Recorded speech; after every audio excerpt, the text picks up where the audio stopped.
Welcome to a new daily top AskReddit video. Today's topic. Who is the most horrendeous person you've ever met? Not just a bad person, not truly rotten to the core, who wishes nothing but evil on everyone and is aware of that.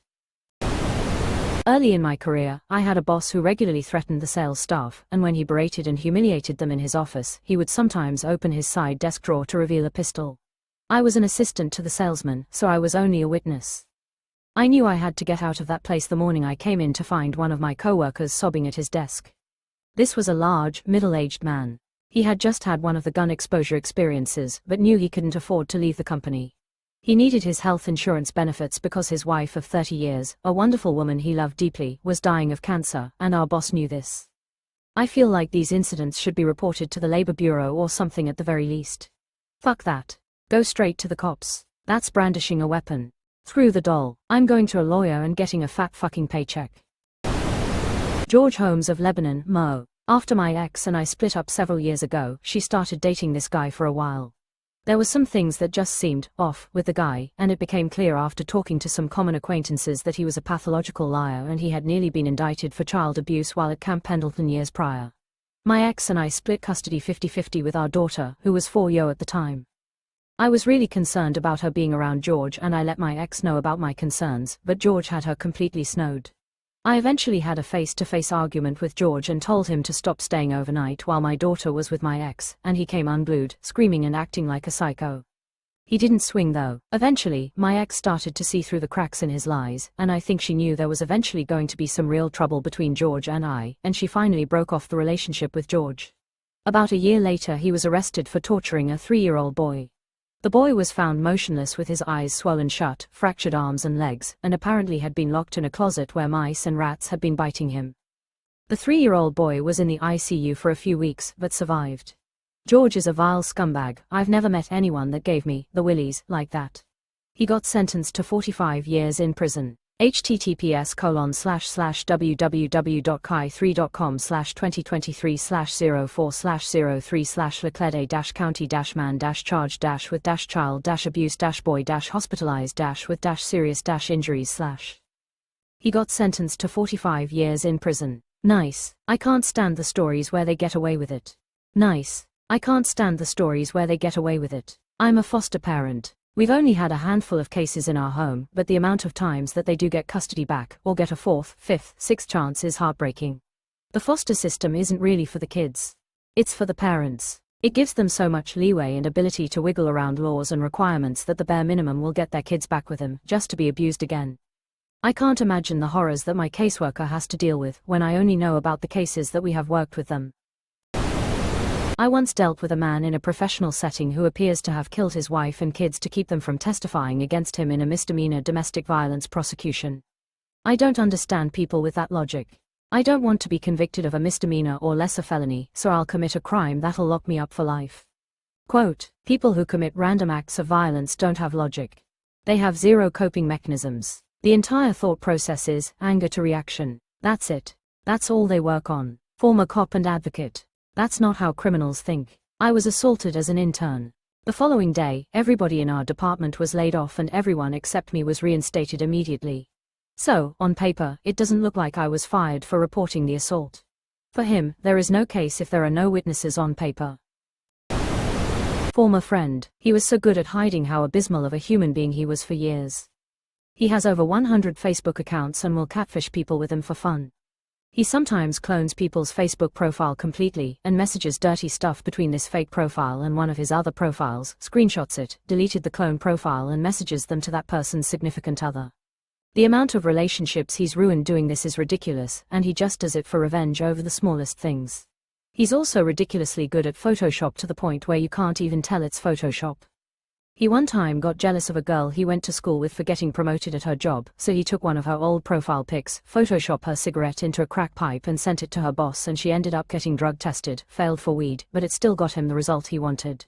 He complained to me about how manipulative his mother was, but then his mom and sister showed proof that he was the one that did the exact thing he claimed they were doing. After finding that out, I decided to message his ex to get her side of the story, and she sent screenshots of a conversation where he was trying to convince her to come back after he beat her. This is legit psychopath. I concur. My daughter's father does stuff like this and I have come to the conclusion that he's a psychopath. Nut job. My best friend in high school was a menace who fought everyone growing up. Teachers, security guards, groups of 4. Just random violence all the time. I was always just looking from the outside, just trying to convince him he didn't have to fight. He lit a mutual friend's, his girlfriend, car on fire and put her in the hospital. I left my friend group completely once everyone went back to normal when he got out of jail, same girl too. Everyone was okay with his behavior. I graduated in 1993.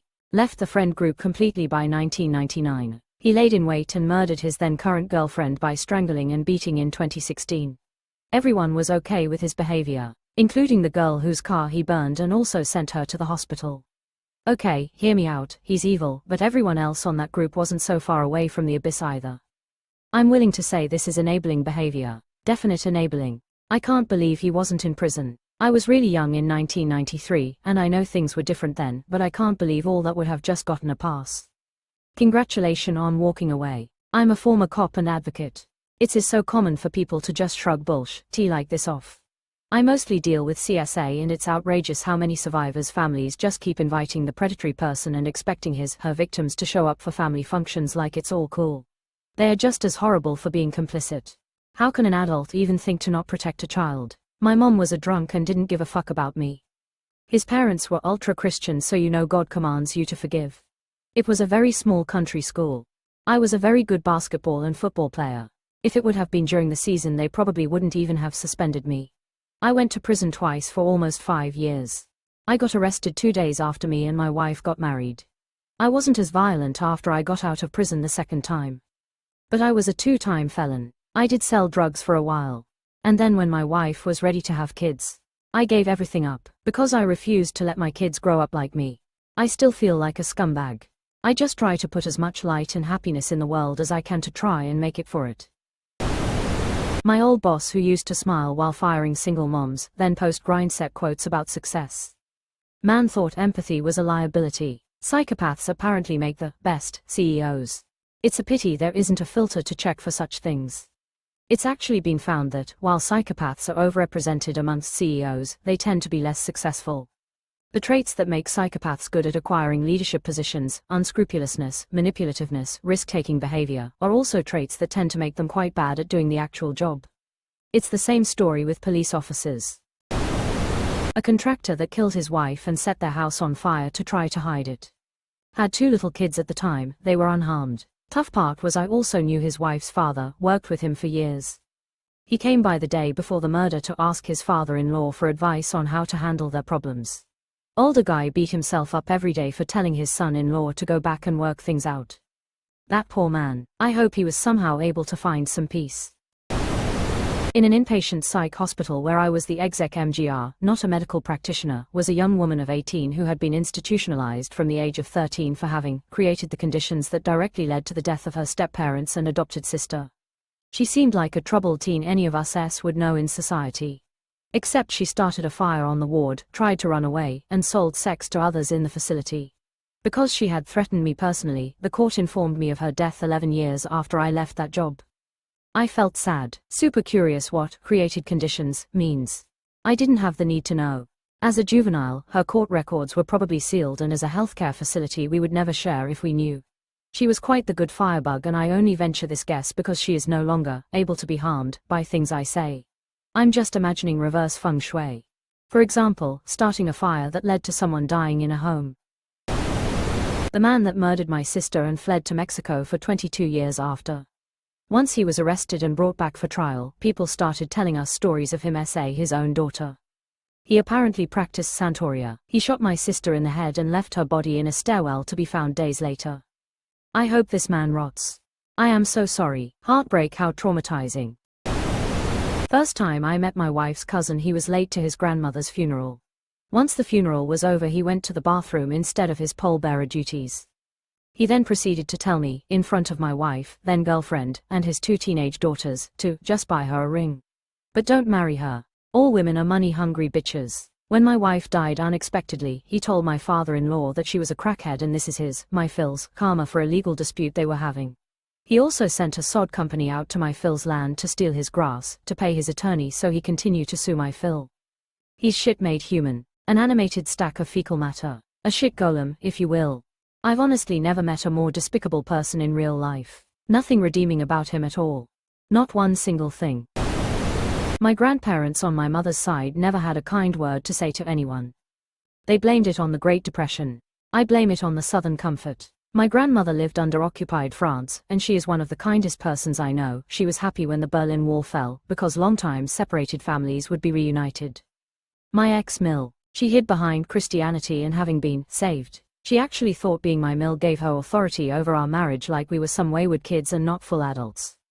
She passed last month, and I don't care. My ex reached out to me that his mother wanted me to call her. This was apparently her dying request of me. We have been legally divorced for almost a year and she still had the audacity to order me to call her. I said no, because I don't owe her a thing.